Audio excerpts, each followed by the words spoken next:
عزیزو، جب آپ خدا کے لیے کلیسیا میں کوئی کام کرتے ہیں اور اس کام کو آپ کو معلوم ہے کہ میں خداوند کے لیے کرتا ہوں اور پاسبل ہے کہ کلیسیا والے آپ کو اپریسیٹ نہ کریں یا آپ کا کام ان کی نگاہ میں کوئی کام ہی نہ ہو اور کوئی آپ کو داد یا شاباش نہ دے،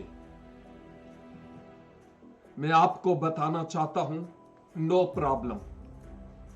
کلیسیا والے یا دنیا والے آپ کو اپریسیٹ کریں یا نہ کریں، داد دیں یا نہ دیں، یہ خدا کا کام ہے اور آپ اس کام کو کرتے چلے جائیں۔ ساری دنیا آپ کے کام کو درگزر کر دے، بھول جائے تو بھول جائے، لیکن خدا آپ کے کام کو یاد رکھتا ہے، وہ بھولے گا نہیں۔ آئیں ہم اپنی نگاہیں اس پر جمائیں اور خدا کے کام کو کرتے چلے جائیں۔ God bless you.